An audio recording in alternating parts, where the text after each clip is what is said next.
Hello guys, welcome back to the green institute channel. तो एक बार फिर हम आप लोगों के लिए एक एजुकेशनल वीडियो के साथ फिर से आ गए हैं। आज का हमारा टॉपिक है इंटरव्यू स्किल्स, और हम इंटरव्यू स्किल्स में ऐसे क्वेश्चन के बारे में बात करना चाहते हैं जो आपके हर इंटरव्यू में आपसे पूछा जाता है। हर इंटरव्यू की शुरुआत उस क्वेश्चन से होती है। आप चाहे किसी भी फील्ड में हो, वो क्वेश्चन आपसे पूछा ही जाता है। तो अगर आप किसी भी इंटरव्यू की तैयारी कर रहे हैं हॉस्पिटैलिटी में, जैसे होटल्स हो गए, एयरलाइंस हो गए, क्रूज़ हो गए, या फिर किसी भी सेक्टर में, तो आपको ये वीडियो ज़रूर अंत तक देखना चाहिए। आई एम श्योर ये आपको हेल्प करेगा to give your best in that interview. So without any further ado, let's dive in. So introduction, या कोई इंटरव्यूअर उससे ऐसे पूछते हैं tell me something about yourself, या किसी जगह पे वो पूछा जाता है इंट्रोड्यूस योर सेल्फ, या आपको पूछा जाता है हु इज़, जैसे मेरा नाम समझना है तो इंटरव्यूअर मुझसे पूछेगा हु इज़ समझना, टेल मी अबाउट समझना।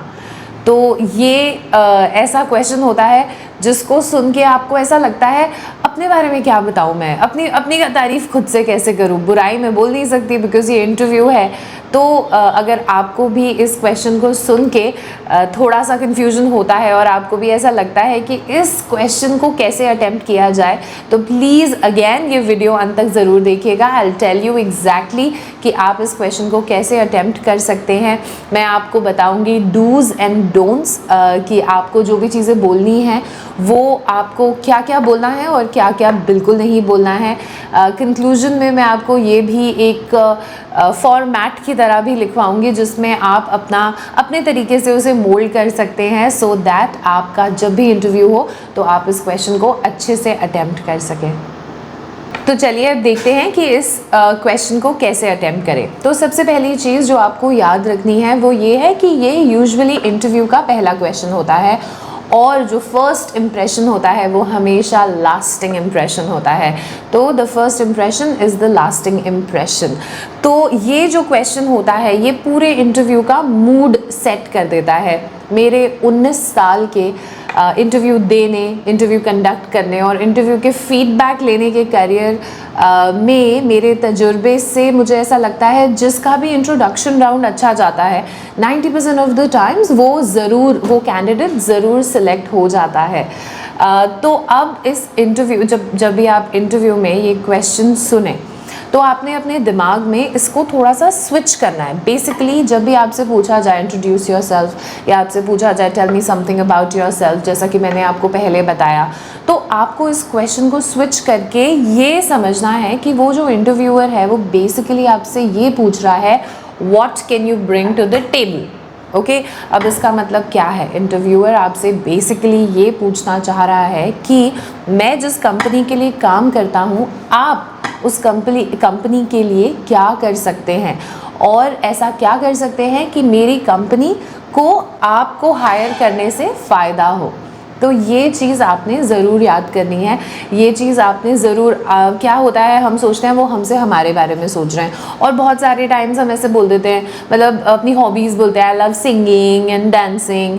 तो ये कोई इंडियन आइडल या ऐसे कोई वो तो नहीं है इंटरव्यूज़, ये प्रोफेशनल इंटरव्यूज़ है। तो अगर आप इसको अपने दिमाग में स्विच कर दो कि नहीं ये प्रोफेशनल इंटरव्यू है और ये मुझसे पूछ रहा है मैं कंपनी के लिए क्या कर सकता हूँ, तो आप जो भी आंसर्स दोगे आगे वो आप अच्छे से उसे समझा पाओगे।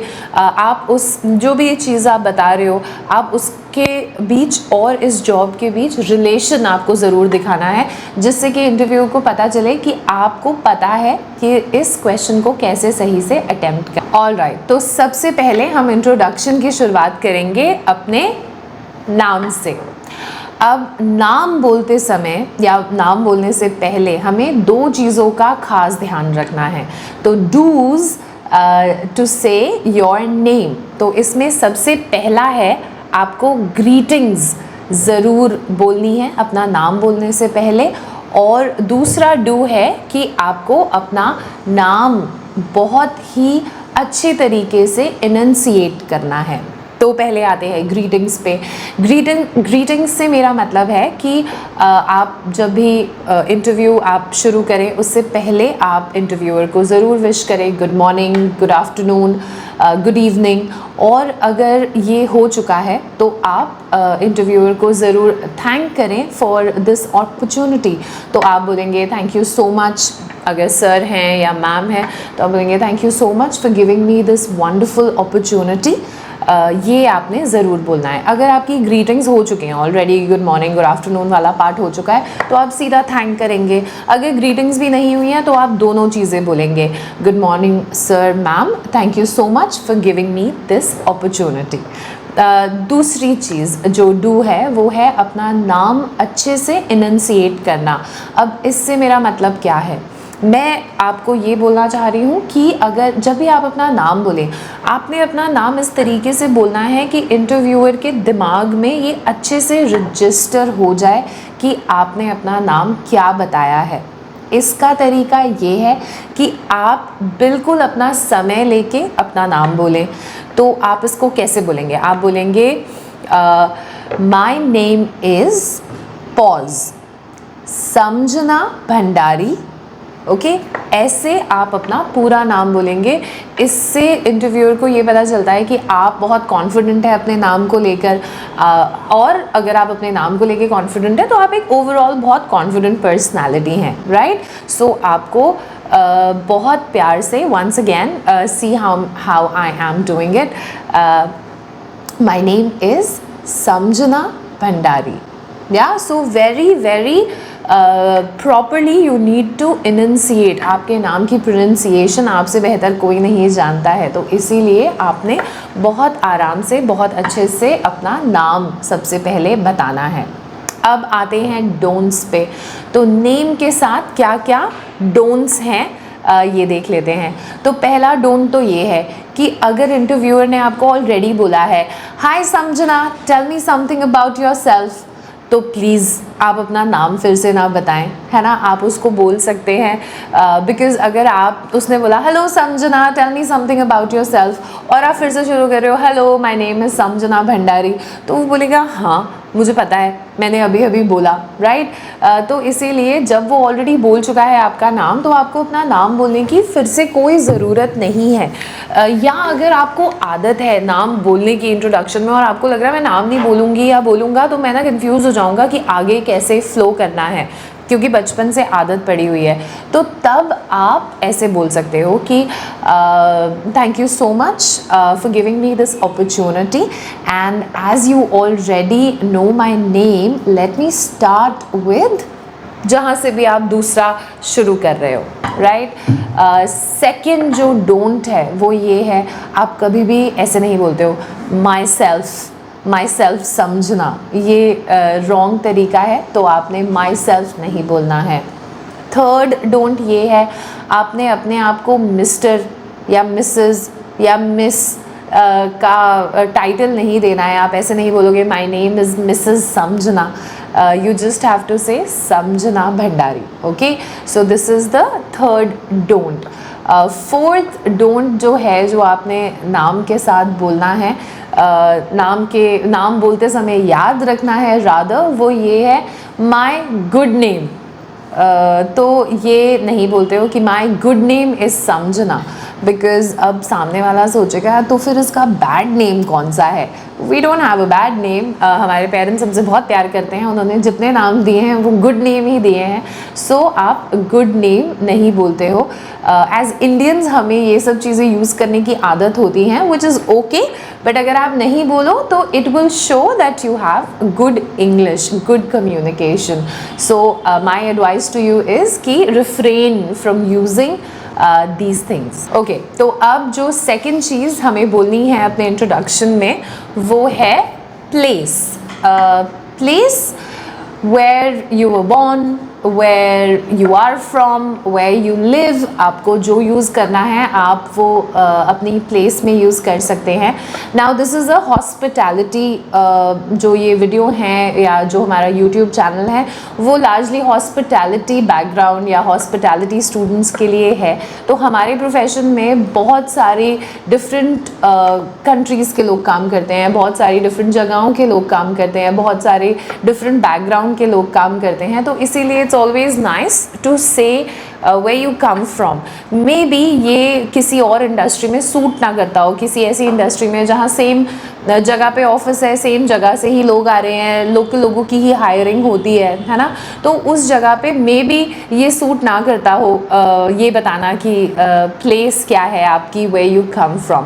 तो तब आप इस पार्ट को स्किप कर सकते हैं. लेकिन हॉस्पिटैलिटी में आई वुड सजेस्ट आप ज़रूर बताएं, बिकॉज इंडिया के ही बहुत अलग अलग जगहों से आपके जो इंटरव्यूअर्स होंगे वो अलग अलग जगहों के होंगे और आप बहुत अलग जगह से होंगे. आप जहाँ पे जा रहे हो काम करने वहाँ पे बहुत अलग लोग काम करते होंगे, different culture, different background, different places. तो आपको अपना प्लेस एज एन इंट्रोडक्शन, ताकि वो आपके बारे में थोड़ा सा और कुछ जान जाएं और आपको उसी हिसाब से वो क्वेश्चंस पूछ सकें या आपके बारे में समझ पाएँ. तो इसीलिए इट्स ऑलवेज एडवाइजेबल टू से वेयर यू कम फ्रॉम. अब जब भी आप अपनी जगह बताते हैं तो इसमें आपने अब क्या याद रखना है. तो इसके dos when you are telling where you come from, तो इसके डूज़ क्या क्या हैं. सबसे पहली चीज़, आपने हमेशा ऐसा बोलना है सामने वाले को जज करके कि उनको आता होगा कि नहीं आता होगा. आपने ऐसे अपनी जगह के बारे में बताना है जिससे इसके सामने वाला रिलेट कर सके. ऑलराइट, जैसे अभी मैं हल्द्वानी में हूँ, ऐसा ज़रूरी नहीं है कि बहुत सारे लोगों ने हल्द्वानी के बारे में सुना हो. तो जब भी मैं इंट्रोड्यूस करूँगी अपने आप को तो और मैं बताऊंगी कि मेरी जगह क्या है, तो मैं बोलूँगी I come from a small but charming city of Haldwani overlooking the mountains. या तो मैं ऐसे हल्द्वानी के बारे में बोलूँगी that I come from a small and charming city, it's called Haldwani and it is overlooking the mountains. तो अब क्या है, माउंटेन्स बोला मैंने, स्मॉल चार्मिंग बोला, तो इंटरव्यूअर एक बहुत अच्छी प्लेस में चला जाता है. माउंटेन्स जैसे ही हम सुनते हैं हमें कोई ऐसा समय याद आ जाता है अपनी हॉलीडे का, जब हम फैमिली के साथ गए थे, जब हम छोटे थे, जहाँ की हमारी बहुत अच्छी अच्छी मेमोरीज़ है. तो वो आपके इंटरव्यूअर को हमेशा एक अच्छी जगह पे डाल देगा, एक अच्छी प्लेस में डाल देगा. मैंने जितने इंटरव्यू दिए हैं मैंने ऑल उनके एक्सप्रेशन पे स्विच देखा है. मैं जैसे ही बोलती हूँ I come from footsteps of Himalayas, या मैं बोलती हूँ that I come from a small city overlooking the mountains, या I come from the hills, तो मैंने उनके एक्सप्रेशन में हमेशा एक बहुत विविड, एक बहुत क्लियर स्विच देखा है to a serious face to like a very subtle smile. तो डेफिनेटली आप ये ट्राई कर सकते हैं. अब प्लीज़ बोलते समय डोंट्स क्या क्या है. डोंट ये है कि आप कोई ऐसी जगह, अब जैसे हल्द्वानी है फॉर एग्जांपल, अब बहुत सारे लोगों को नहीं पता. अब मैं क्या पता इंटरनेशनल इंटरव्यू दे रही हूँ और कोई दुबई में बैठे हैं फ्रॉम से साउथ अमेरिका और उन्हें नहीं पता हल्द्वानी क्या है, और मैं ऐसे ही बोल दूँ that I come from Haldwani. तो ये क्या है, उनको समझ में नहीं आया और आप वो कुछ समझ नहीं पाए, उन्हें ना ही जगह पता चली ना ही ये पता चला वो किस टाइप की जगह है. तो ये एक waste of time, waste of information की तरह होता है. राइट, तो यही डू है कि आप बेसिकली अपनी जगह के साथ उसको थोड़ा सा डिस्क्राइब करें, और यही डोंट है कि बगैर डिस्क्राइब करें आप बिल्कुल अपनी जगह को ऐसे प्लेनली ना बोल दो. कुछ भी आप उसके बारे में, जैसे अगर आप दिल्ली बताना चाहते हो तो आप ये बोल सकते हो that I come from a capital city of India, a big metropolitan. या जैसे आप अगर मुंबई बताना चाहते हो तो आप बोल सकते हो that I come from the very busy city of Mumbai, it is also known as the financial capital of India. तो इससे क्या होता है, they have a little bit of idea about your personality, about the kind of upbringing you've had and various other things. So now the third thing that we need to say, or actually third and fourth, मैं आपको दोनों चीज़ें साथ में बता देती हूँ और इसके बारे में मैं आगे एक्सप्लेन करती हूँ. So the third thing is your education and the fourth thing is your experience. So अगर आप फ्रेशर हो तो डेफिनेटली आपकी जो सबसे रेलेवेंट एजुकेशन है आप उससे शुरुआत करेंगे, राइट। लेकिन अगर आप एक्सपीरियंस्ड हो तो डेफिनेटली आपको एक्सपीरियंस से पहले शुरू करना चाहिए, उसके बाद एजुकेशन पे आना चाहिए। ये आपके ऊपर है, आप जिस भी तरीके से इसे बोलना चाहते हैं। मेरा सजेशन यही रहेगा, अगर आप फ्रेशर हैं तो आप अपनी एजुकेशन से शुरू कीजिए और रेलेवेंट एजुकेशन से शुरू कीजिए, और अगर आप एक्सपीरियंस हैं तो आप अपनी रेलेवेंट एक्सपीरियंस से शुरू कीजिए और फिर आप अपनी रेलेवेंट एजुकेशन पे आइए। तो हम शुरुआत करते हैं, बिकॉज़ ये चैनल मोस्टली फ्रेशर्स के लिए है, तो हम शुरुआत करेंगे एजुकेशन से। तो जब आप अपनी एजुकेशन बताएं तो आपको जो डूज़ हैं जिसके बारे में हम बात करने वाले हैं, जो डूज़ हैं वो ये हैं कि आप सबसे पहले अपनी मोस्ट रेलेवेंट एजुकेशन बताइए, है ना। जैसे अगर आप होटल्स के लिए अप्लाई कर रहे हैं और आपने होटल मैनेजमेंट किया है तो आप बताइए that I am a hotel management graduate, okay.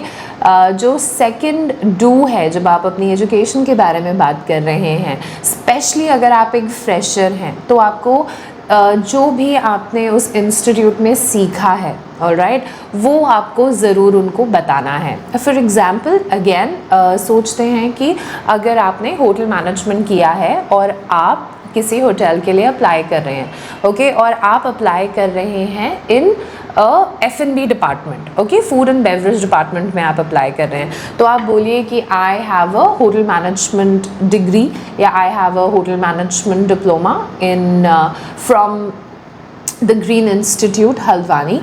It is one of the most reputed institutes of our state. There I had teachers that had more than 18 years of experience, and the best thing that I learned from them was that I was learning about their experiences and not just the bookish language. I learned a lot about types of services. I learned a lot about cocktails, mocktails, wines, champagnes. I also learned about a lot of cuisines. I learned about types of restaurants, hotels, so on and so forth. तो ये मैं आपको एक थोड़ा सा idea दे रही हूँ, example के दौर पे बता रही हूँ। ऐसे ही आप अपने जिस भी इंटरव्यू में आप हैं, जिस भी लाइन में आप जाना चाहते हैं, आप उसको बताइए और उससे रेलेवेंट आपने जो जो पढ़ाई की है आप उसको ज़रूर बताइए। आप अपने टीचर्स के बारे में बता सकते हैं, आप ये बता सकते हैं कि वो इंस्टीट्यूट कैसा है, आपने प्रैक्टिकल नॉलेज भी ली है, आपने थियोरेटिकल नॉलेज भी ली है। इससे क्या होता है, सामने वाले को वो सब चीज़ें दिख जाती हैं, इंटरव्यूअर को, जो उसे चाहिए होती हैं। तो आपको ये याद रखना है कि वो किस तरीके की प्रॉपर्टी है और उसके अकॉर्डिंग आप ये चीज़ें बता सकते हैं। The same way with experience, आपको अपना सबसे ज़्यादा रेलेवेंट एक्सपीरियंस उनको बताना है, और उसमें जो अब आप जिस जॉब के लिए अप्लाई कर रहे हो तो आपके प्रीवियस एक्सपीरियंस में ऐसा क्या था जो इस जॉब को आपको करने में और ज़्यादा मदद दे, आपने वो सब चीज़ें बतानी है। जैसे आप बता सकते हैं, अगेन अगर आप होटल में काम कर रहे हैं और अगर आप फूड एंड बेवरेज में जा रहे हैं, लेकिन इससे पहले आपने काम किया था सपोज़ किसी भी और इंडस्ट्री में, ओके, जिसमें कस्टमर सर्विस था, तो आप ये बोल सकते हो that I was working in sales in my previous company where my job profile was to talk to the guest, customer service was my job profile, also I used to listen to the feedback from the guest and try to rectify the mistakes done by our company. ऐसे करके ना आप उन्हें बता सकते हो, और आप ये भी बोल सकते हो आगे कि I know that this experience will help me a lot as a food and beverage associate, because just like my previous company in this job as well, I know that I need to communicate, I need to interact with the guest. Also, if they have any kind of complaints, I need to take care of that because I am the face of the company. ऐसे करके आप ये दो चीज़ों को के बीच में relation दिखा सकते हो, because like I said in the beginning of the video कि आपको जब इंटरव्यूअर पूछ रहा है किसी भी चीज़ के बारे में, जब आपके बारे में पूछा है, तो वो बेसिकली आपके बारे में वो चीज़ जानना चाहते हैं जो उनके बिजनेस या इस जॉब के लिए बेनिफिशियल हो। तो ऐसे आप इन दोनों चीज़ों में, एजुकेशन हो गया या आपका एक्सपीरियंस हो गया, आप इससे अपनी जॉब को रिलेट करके उसमें जो क्वालिटी है आपको हमेशा से वो दिखानी चाहिए। So now for the fifth thing जो हम मेंशन कर सकते हैं अपने इंट्रोडक्शन में, तो आप मेंशन कर सकते हैं या तो अपनी स्ट्रेंथ या आप मेंशन कर सकते हैं अपनी हॉबीज़। अब इसके डूज़ एंड डोंट्स के साथ शुरू करते हैं। तो सबसे पहले मैं डोंट से शुरू करना चाहती हूँ। जैसे अगर आप अपनी स्ट्रेंथ बता रहे हैं तो मैं डोंट से इसलिए शुरू करना चाहती हूँ बिकॉज़ यूजुअली मैंने क्या देखा है कि हम लोग गूगल से टाइप कर लेते हैं कि क्या स्ट्रेंथ में होना चाहिए, या आजकल तो AI भी बता देता है। तो फिर जो बच्चे इंटरव्यू दे रहे होते हैं वो धड़ धड़ 4-5 चीज़ें बोल देते हैं। I am hard working, I am dedicated, I am a team player, I am punctual. तो ये सब जो चीज़ें होती हैं आप एक साथ बोल देते हो। इससे ज़्यादा बेटर होगा कि आप इसको एक या दो चीज़ें बोलो बट अच्छे से बोलो। सो डोंट है कि आप इतनी सारी चीज़ें अपनी स्ट्रेंथ में मत बताओ, और डू है कि अगर आप अपनी स्ट्रेंथ बताते हो, से आपने बोला आई एम हार्ड वर्किंग, तो आप उसको एक बैकिंग स्टोरी दो कि क्यों हूँ मैं हार्ड वर्किंग। तो आप कुछ भी बोल सकते हो, I am extremely hard working because I have always been into sports and I think that working hard to achieve a goal has automatically come in my nature because my parents have put me in sports from the beginning, from my childhood. या आप ऐसे बोल सकते हो कि I am extremely punctual, तो इसमें आप ऐसे बोल सकते हो so my father is from an army background which makes me extremely punctual.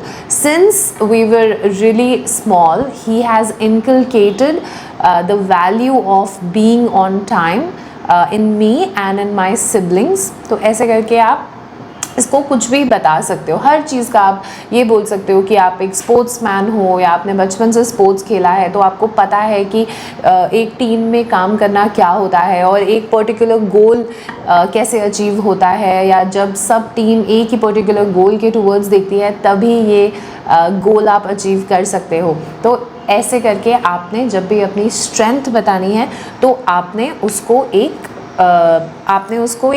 उसको एक्सप्लेन करना है अच्छे से, आपने एक स्टोरी के साथ उसको बैक करना है जिससे वो रियलिस्टिक लगे। ओके, एक या दो स्ट्रेंथ बोलना is more than enough. Now अगर आप अपनी हॉबीज़ बताना चाहते हो, अगेन जैसे कि हमने इस वीडियो की शुरुआत में डिस्कस किया था कि आपको ये बताना है कि आप इस कंपनी के लिए क्या कर सकते हो जिसके लिए आप इंटरव्यू दे रहे हो। तो आप अपनी हॉबी में भी ऐसे ही चीज़ों को रिलेट कर सकते हो। आपको डोंट्स अगेन मैं बोलना चाहूँगी, आप इसको प्लेनली ऐसे मत बोलो my hobbies are singing and dancing, या माई हॉबीज़ आर स्विमिंग, या माई हॉबीज़ आर रीडिंग, और फिर आपको उसके बारे में कुछ नहीं पता। तो आप बेटर है आप अपनी सही हॉबीज़ बताओ, but then you can always relate it. Say my hobby is to play cricket, okay, जो mostly I think every Indian boy would agree to it. तो आप बोल सकते हो that my hobby is to play cricket and it keeps me active, it keeps me mentally and physically fit.